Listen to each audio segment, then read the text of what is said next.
Welcome to another episode of the Historical Movies Podcast, a podcast all about movies inspired by history. I'm Ross Evans, I'm an editor, and I'm joined by Professor of Modern History at Liverpool Hope University and historical scriptwriter, Bryce Evans. Bryce, ahoy! Ahoy there, shipmate. Ding-a-ling-a-ling, iceberg dead ahead and all that. Yes. Oh, you've ruined I was going to say that as the intro line, but now I'll have to go with another one. Because in this episode, it's I'm flying, Jack. Titanic.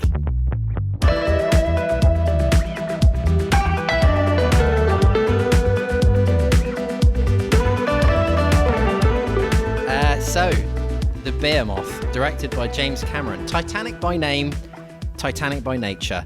Adjusted for inflation, this is the third highest grossing film of all time, with a box office taking of $2.26 billion. And it's only, in terms of historical movies, Bryce, this could be the big one, because it's only behind Gone with the Wind, which sits at number one. So this may be, unless we do Gone with the Wind, the largest box office movie that we ever talk about on this podcast. Wow. You sound suitably underwhelmed. Sorry. Wow. Yes, well, I hadn't actually seen this movie for maybe almost 20 years. And I actually forgot when I was rewatching it for this podcast, the modern scene. I actually forgot there was a whole modern setting to it. It opens with like a sepia tone montage of the Titanic leaving port, and then we get like a crossfade to this brilliantly 90s Titanic title card that is then sort of shimmering on the water, and then we go down, we see these submersibles finding the Titanic. We have these scenes with bounty hunters who find a safe. They have some premature celebrations, and then this old lady comes aboard, tells a story, and then we're transported through the television screen. Rose is transported back to 1912, and so are we. And then we get basically a romance movie inside a disaster movie. Yeah, so, I mean, as I was watching this, I was thinking, James Cameron has directed Aliens, Terminator 2, True Lies, probably three of the best, well, some of the best action movies of all time.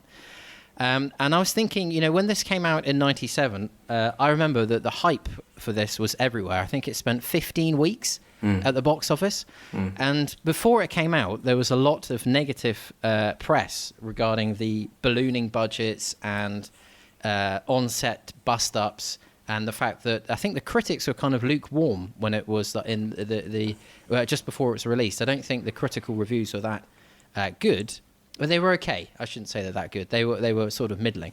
Then it came out and it just exploded like this unbelievable cultural event.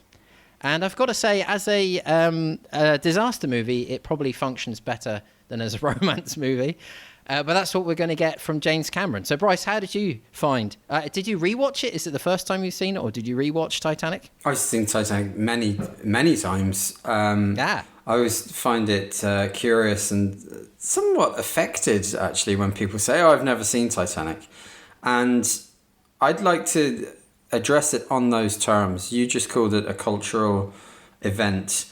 For me, I think this is, and I'm going to occupy Sude's corner this week, in the sense that I'm going to say that it is almost impossible to actually analyse this as a historical movie. So much has it been parodied, celebrated, memed, that it is now actually a cultural fixture. In postmodern terms, it's a cultural phenomenon rather than a historical movie. And I'll elaborate on that in a second, but I also don't think it's a romance or an action movie. I think it's fundamentally a film about class conflict. Very interesting. So there's a famous French critic called Gilles Deleuze. Yeah. The late Gilles Deleuze. He says that Hollywood history comes in three types. One type is antiquarian history, okay? So that could be a historical adaptation of a Jane Austen movie, antiquarian, if you like. Number two is ethical history. So films with an ethical historical message. I was thinking of a film like Black Klansman, for example, making a point about race relations in the US and linking it to the current time. And the third and most influential form of Hollywood history, says Deleuze, is monumental history. Okay, so as you said, like the Behemoth, the Leviathan, the big balls out kind of movie. This is monumental history. And what he says, if you'll bear with me here, Deleuze says that monumental history movies, of which this is probably one of the greatest examples, only operate on the high pitch of good versus evil. They can only operate on that pitch. Okay? Mm-hmm. Thus we have Rose's hysterically, psychotically violent fiance, Cal, played by Billy Zane, yes, as an upper class character. It's also why we have the exaggeratedly decent Irish dancing away incessantly below decks, diddly diddly dee, tucking their children in with stories of the land of Tir na Nog, etc. Because the ship represents the rigid and unjust separation of the classes. And so, in order for a resolution to come in this form of monumental history, the ship must sink. It must sink in order to bring down the injustice of the social class system, as much as letting love flourish. So more than a romance or an action movie, this is a film about class conflict. And there's an article by a guy called Garland Studler who talks about this overstretched dichotomy as a monumental history between good versus evil, and in this case, the upper classes versus the lower classes. Is that an interpretation, or do you think that's what James Cameron is saying in this movie? I mean, he doesn't have to be saying just one thing. I think that's what he's saying in the movie. I think it's this very, very stretched, monumental Hollywood movie dichotomy between good and evil, which explains why this movie now functions as a meme. The Titanic film before this was Walter Lord's A Night to Remember, 1955. Mm-hmm. Okay. Well, the book is 55 and the film is 58. Sorry, the book is 55, 58 made into a film. Now, he actually acted as a consultant on this movie. Oh, I didn't know that. In his book, if you read the book or watch that movie, there's multiple narratives. There's not a class division theme. It's just different stories from people on the ship. That's very contrary to Cameron. Cameron is going here for class division. And what, or in another way, if people don't like that as a sort of explicitly class analysis, it's like the old world versus the new world. You know, in this. Yeah, I mean, there's an interesting point there to be made about. I mean, we'll probably about historical accuracy, and this film, the Cameron film, is pretty historically accurate, it would appear. But there is one scene when the third class people are basically locked in downstairs, which apparently never happened on the Titanic. And there's actually a point at which Rose and Jack are trying to escape through to a similar grated door. They're trying to actually escape from third class to escape the vessel. And that didn't happen. Another thing that didn't happen was segregation in the lifeboats. It was just it wasn't class segregation. It was just women and children, as far as I understand. So as you've made the point there, James Cameron is actually, for a historically accurate film, the points where he's deviating wildly from that is by bringing in his own class dynamic into this movie. Yeah, and Cameron's take on this, it's making that good versus evil, which if you follow Deleuze, you always get with monumental movies, very explicitly class-based. As you say, there's lots of examples there which didn't happen. To quote again this article by Garland Studler about the end of the film, right, in the story arc of Rose, quote, "The Statue of Liberty provides the objective correlative for Rose's redemption from the soul-destroying pseudo-European milieu into which she is originally bound in first class," by which, if you decode his very overblown language there, she starts off in the class-bound world, and by the end, she's stepping into the new world as a member of the lower orders, into the new world, clad in her Galway shawl, hunched in a lifeboat, you know. So this is explicitly a Cameron take on it, because, as I say, Walter Lord didn't pursue that angle. It's explicitly old world versus new world, and for that reason, I think it's class conflict rather than romance or action. Of course, it's got elements of both those two things, but the ship has to sink, not just for love to flourish, but for the class-based social order of the old world to collapse. It's interesting you say that, because I read an article in the LA Times this week from 1998, which was arguing that it is about class, but it's about ensuring that class remains. rather than being broken down. How is it ensuring that class remains? I'll have to get the article up. It's saying that the film is. I can actually get the article up. That it says it's reinforcing. Let me just find this. I can cut out this bit of dead space in between because I've got the link to it here. Here we go. LA Times by Stephen J. Ross. Class Warfare on Titanic. Extremely old-fashioned movie that reinforces conservative ideas about the inevitability of class hierarchies. That's what this article was arguing in 98. No, it smashes class hierarchies. And it's in that sense, like I was saying, you know, the way this is, I can't even address this as a movie. It's more of a staple cultural event. It explains why. I mean, the movie starts with these guys searching for the wreck, right? You know, we recently had the sad that submarine containing Titan, millionaires, the Titan, who wanted to go down and see the wreck, and that sunk. And there were a lot of memes knocking around on social media in the, you know, very poor taste of social media. Yeah. Things like when the news reached us that those people had died, stuff like a picture of the Titanic beside Marx and Lenin saying, "Comrade Titanic, bringing down the bourgeoisie since 1912, right? Now, really poor taste, okay? Jesus. But that explains why it functions as a meme, because in this case, the good versus evil of the Monumental movie is explicitly class-based.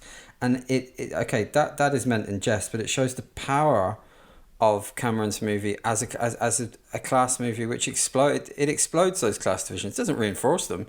We know very clearly what it's doing. Like I say, the ship has to sink for those class tensions to be resolved and for us to get to America, which is the original, you know, land of the migrants, the land of hope, the, in inverted commas, classless democracy, the new republic. Yeah, there's two great, I don't know what you would call them, they're kind of like documentary films about cinema by a philosopher called Slavoj Žižek, who I'm sure you've heard of, and he analyzes Titanic in one of them, and he calls it Hollywood Marxism, what Cameron is doing. I would agree. He makes the point that and I promise you listeners may be thinking, my God, when are they going to get out of Suits Corner? We will talk about some other things and the good points and the exciting points and the action points of this movie. I'm quite comfortable in Suits Corner. I've got my Gaulois cigarette, I've got my Côte d'Or, and I'm listening to jazz here. It's quite nice. And you're on the chaise longue with your loose-fitting white blouse. Yes.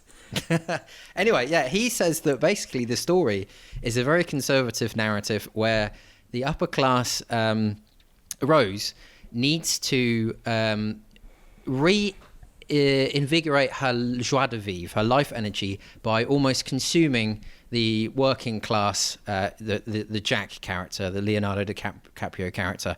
And he says that's a classic sort of imperialist view of the need of the upper classes to almost consume the poverty of the lower classes to reignite their lust for life.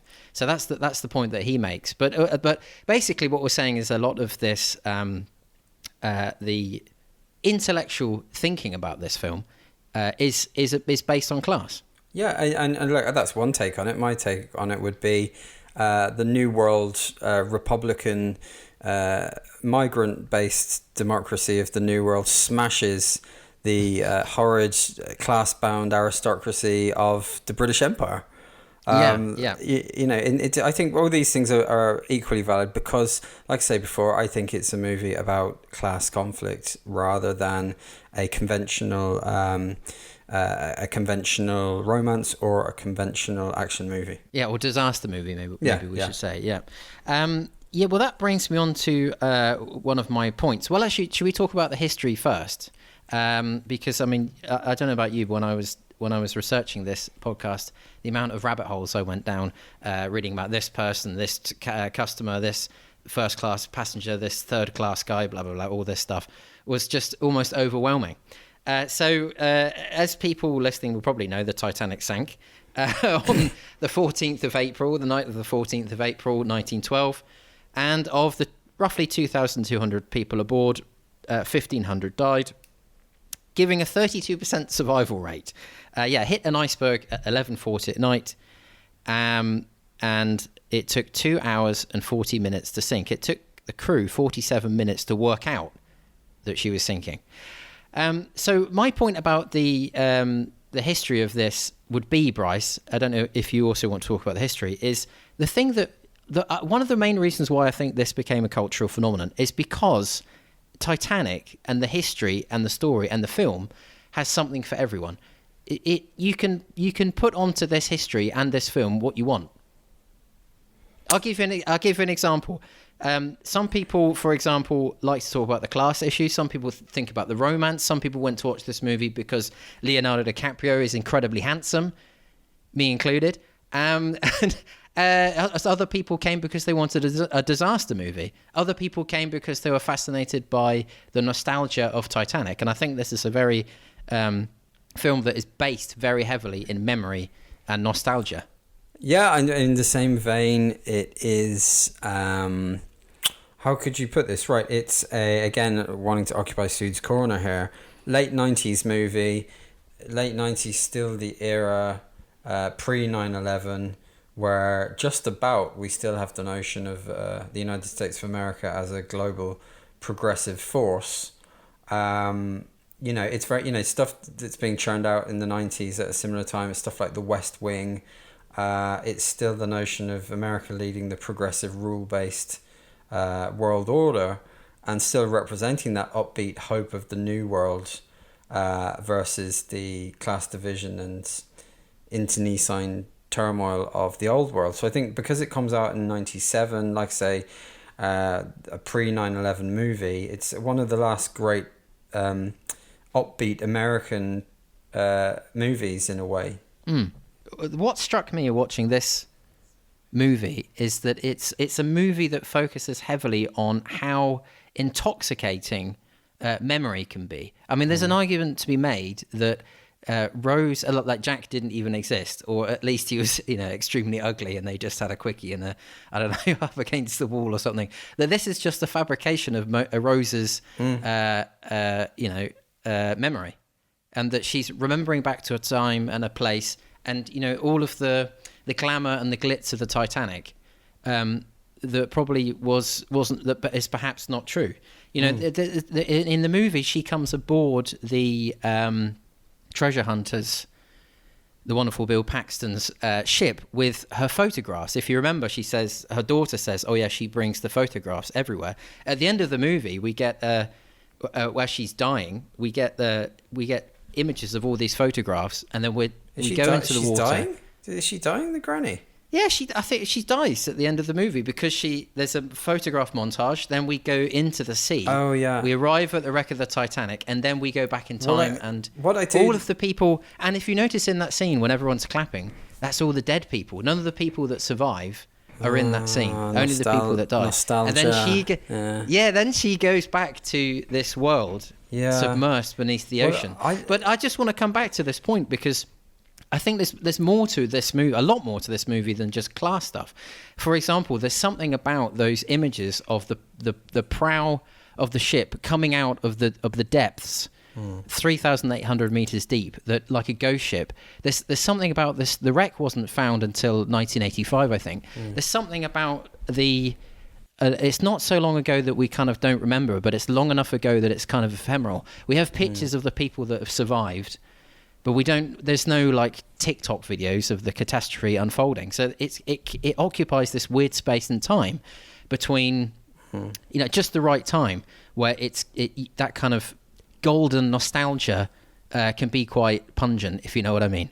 So I think that's actually another very strong message in this movie. Just to go even a little bit more Sude's corner, I've got a background in archaeology. Archaeologists are always banging on about how water is this kind of weird liminal space between the living and the dead, or one world and another. And that's the same with the wreck, that you dive down into the world of the dead. And that's seen throughout human history in many, many aspects, that there's something about going into water that means you're coming from one world to another. If I could just fully occupy Sude's Corner, 1912, when the Titanic goes down, it's the symbol of the breakup of the old European empires, the world or Europe certainly on the verge of collapse. It's emblematic of that. I think I'm going to have to go out of Sude's Corner here because I'm going to get carried away. But running out of wine. Like you say, the blurring between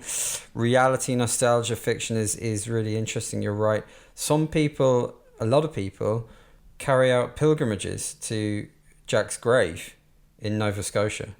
Of course, it's not his grave at all. It's some random coal trimmer, Jay Dawson. But that does that stop them? No. And that speaks to the really successful characterization in this movie, the fact that it has got something for everyone, as you say.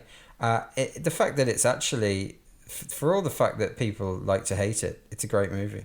Yes, well, it's very effective. Yeah, it is good. I really actually enjoyed watching this movie. I did think at the beginning watching this movie, will I get to the stage where I'm thinking, okay, please, can the iceberg turn up? But I think, I actually find, although I find the romance stuff not as impressive as the disaster stuff, but I think considering the director, that's kind of understandable. I was gripped pretty much all the way through for more than 3 hours. Oh, that's another thing. This spent 15 weeks at number one. It spent a year in the cinema, and it's more than 3 hours long, which is another reason why, before it came out, a lot of critics thought people are not going to be interested in this. Okay, Bryce, let's switch up the conversation then. Okay. From Sude's Corner to the other end of the spectrum, which is the Titanic door debate. Could Jack have fit on the door? Yeah. Okay. All right. So Just a note to all our listeners, if you want to just fast forward through the first 20 minutes, we'll get on to the fun stuff now. Kate Winslet's boobs and the door. Yeah, look, or his what is it? It's like a cabin. It's like his wardrobe door. I think it's a bit of paneling. It's a wardrobe door. I think the debate is it's not a door, is it? It looks like a piece of wood paneling. I'm firmly on the side of why doesn't he just haul himself up there and lie on it? Well, yeah, I mean, James Cameron, for the 25th anniversary, he did a reenactment. He got 2 stunt people in a pool on a piece of wood the same size in a pool at -2 degrees, which is what the water temperature was the night the Titanic sank. And they worked out that through doing experiments that he could have survived if he hauled half of his body on the lifeboat and Rose gave her a life jacket. If they both got on, they'd be too low in the water, and then they both would have died. But she's not interested in that, because if you follow Zizek's analysis, she's consumed her. She's had a little fling with her bit of rough, and she can dispense him to a watery grave. Well, as he says, and it is true if you watch it, she does. She pushes him into the sea. She's like, I've used you, now goodbye. She says kind of rip off his hand, his frozen hand. What do you think of the theory? Disposes him into the sea. Okay, so we got that. That's an interesting one. Another related one. What do you think of the theory that Jack and Rose actively caused the crash by distracting the lookout? Yeah, I 100% agree. You agree with that? Yes, because if you notice, they drop little notes all the way through. They go, the calm water makes icebergs harder to spot. There's no binoculars for the lookouts. We left them in port or whatever. There's not enough lifeboats. And then the real reason we see is because the lookouts, as you said, are too busy watching Rose and Jack necking to spot a 100-foot iceberg in the middle of the sea. So I think they've actually found the real reason why. Yeah. Well, I mean, look, as I said before, the ship must sink for social injustice to be crushed and for love to be flourished. I was wondering what would be your favourite scene of the whole movie then? Yeah, let's get on to the call. Well, actually, I've got a preliminary question before we get on to the rest. Okay. Go on. Do we feel sorry for Bill Paxton's character, the bounty hunter, when old Rose chucks the jewel, the heart of the ocean, overboard? Not whatsoever, and I'll tell you why. Because one of my favourite parts, it's not my favourite scene, but one of my favourite parts is the noise that the old lady makes when she throws her jewel. She goes, woo! Whee! As she lets out a little sort of little cackle of glee as she... which some would say is very unfair on old Bill Paxton. But do you know what? I don't feel sorry for those treasure hunters, because they have a sort of...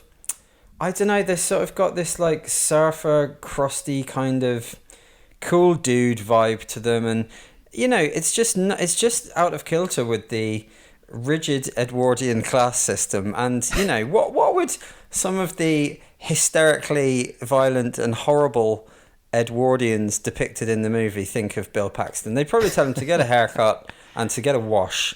And for that reason, I don't feel any sympathy for these crusty, fortune hunters. Yeah, I suppose so. But I mean, the poor guy had to sit through 3 hours of Rose banging on about the good old days, and they were glued. They were glued. Then they were glued to the story. They were glued to her story.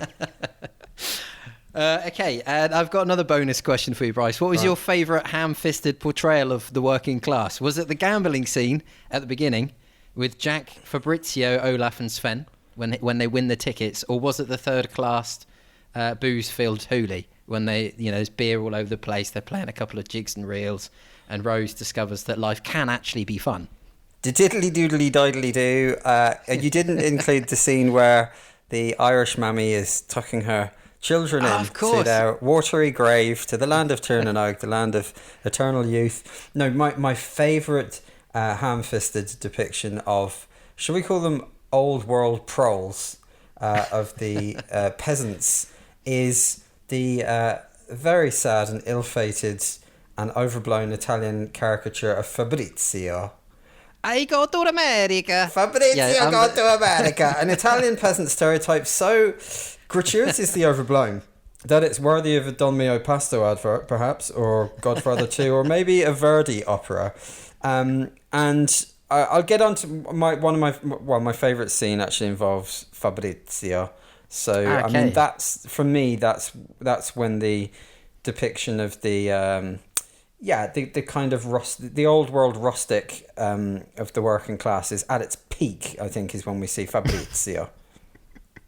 Actually, he gets crushed by a funnel, doesn't he, at the end of the movie? I was thinking that's, of all the ways to go.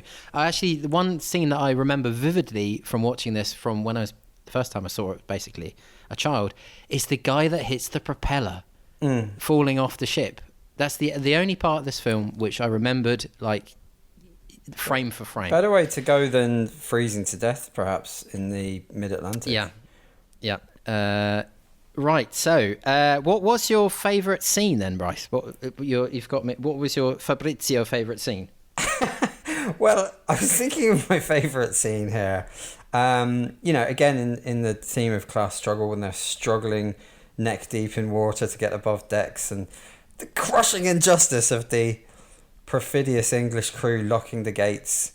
Is it that? No. Is it the classic... Jack, I want you to draw me like one of your French girls? Or is it the I'm king of the world? Yeah. No. For me, to go back to Fabrizio as this much overblown, hoary peasant type, it's the funnel crushing. It's when when Fabrizio gets funnel crushed. That's in a monumental movie, it's a monumental exit. Getting funnel crushed. Yeah. And that's how you've got to go. Yeah. That's how you got to go in a disaster movie. Yeah. What about yourself? Just coming back on that, the other one, there is a scene. Do you remember the scene with the lady who is holding a baby, and she goes up to Captain Smith and says, "Captain, where shall I go?" and sort of hands him the baby, or he looks at the baby and then gets so depressed that he goes and then he just gives up hope and goes into the helm, and the water comes in as the boat is sinking, which isn't true because the real Captain Smith actually I think was helping a lot of people. He didn't sort of just succumb to his fate. Yeah, is it despite that inaccuracy, is it still a heroic portrayal of Smith or not? Well, I think he's quite passive. Even in the 58 film that we were talking about earlier, I think he's quite a passive character. And apparently he wasn't. He did actually carry a baby to safeties, a lot of people say, and then sort of died hanging off the side of a lifeboat. He later on became Captain Birdseye, didn't he, in the Birdseye adverts? His house is up the road here, actually, not far from where Ryan based, up in Crosby, Captain Smith's house. In Liverpool, or near Liverpool. Yeah. North Liverpool, yeah. Anyway, sorry, go on.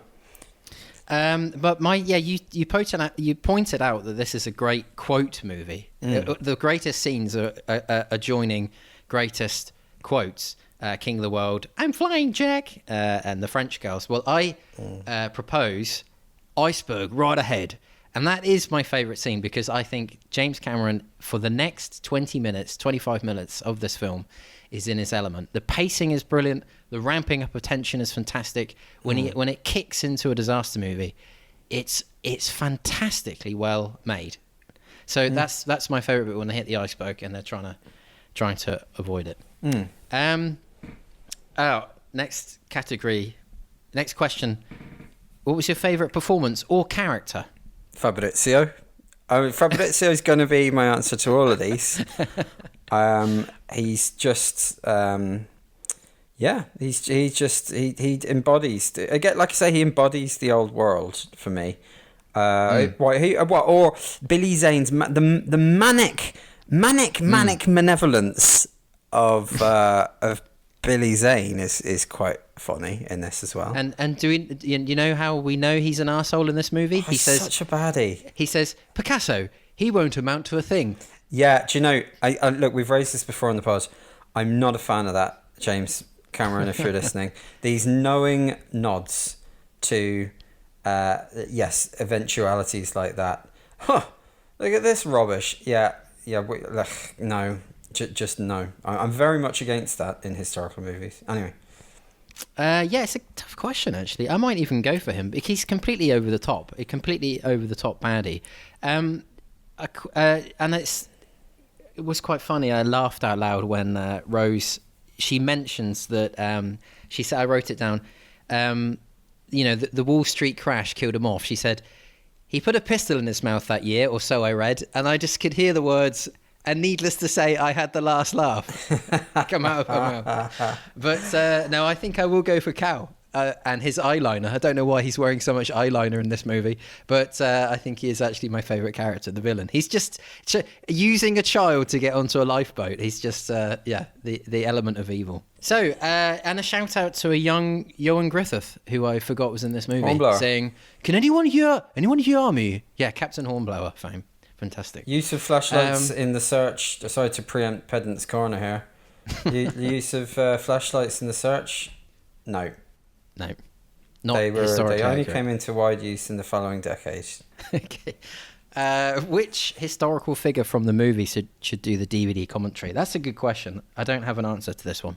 That's a really good question. Well, maybe we should have the hysterically manic Billy Zane character to give his side of the story. After all, his fiancée is off romping around with some unwashed ne'er-do-well. Maybe we should get his side of the story. Yeah.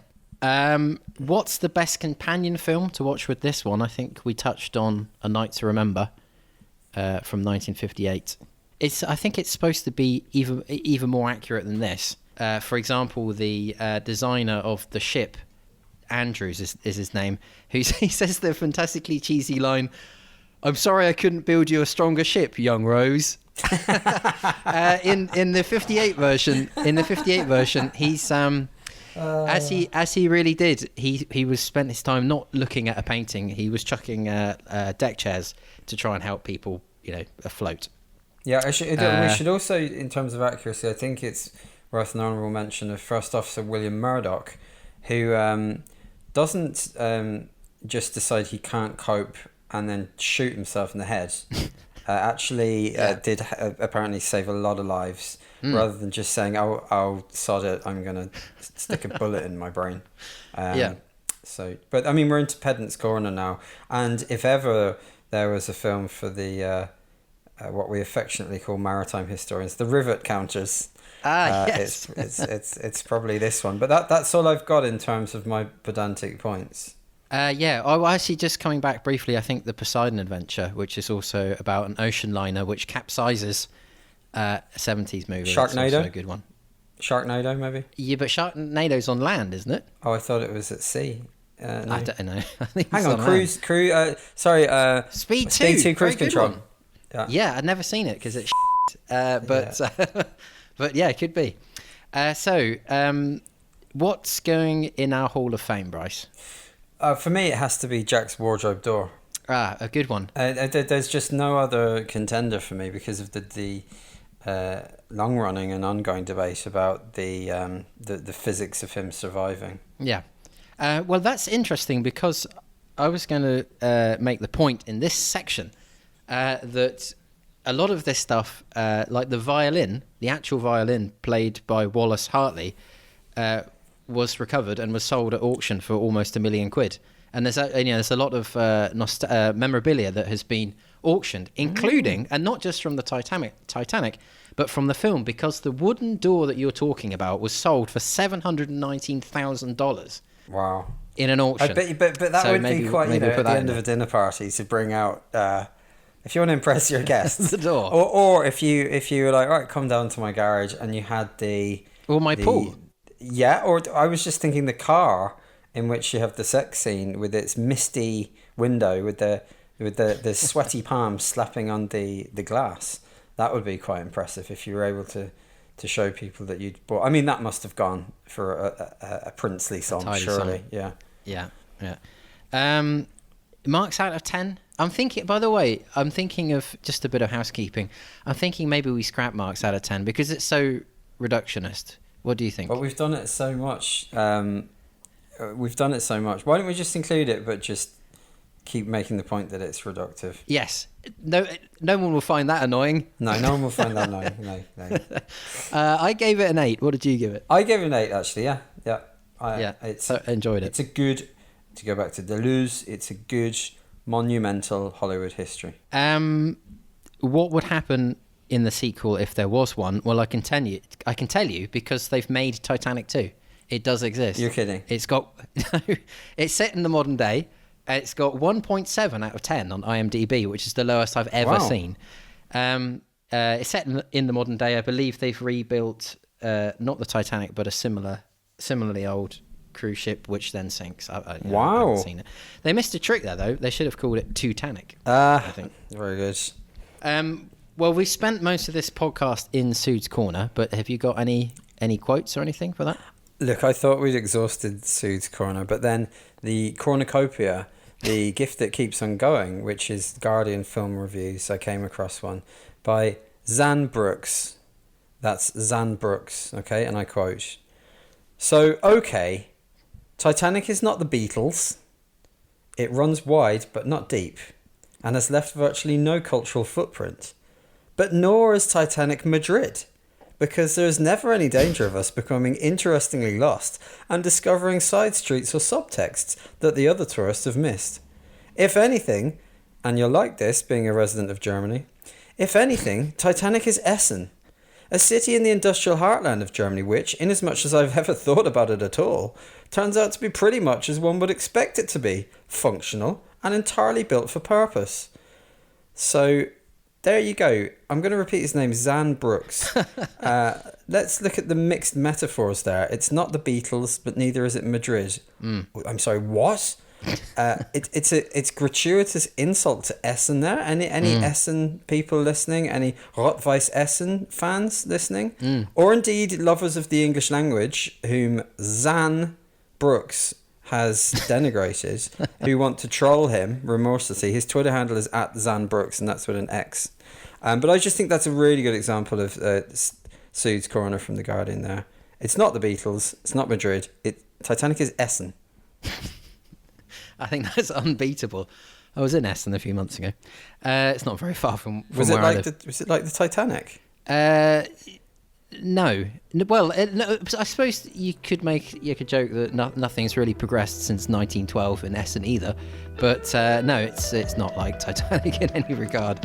Okay, well, that's it, Bryce. We've covered everything, I think, that we wanted to. So thanks very much for listening to the Historical Movies Podcast. We'll see you in the next episode.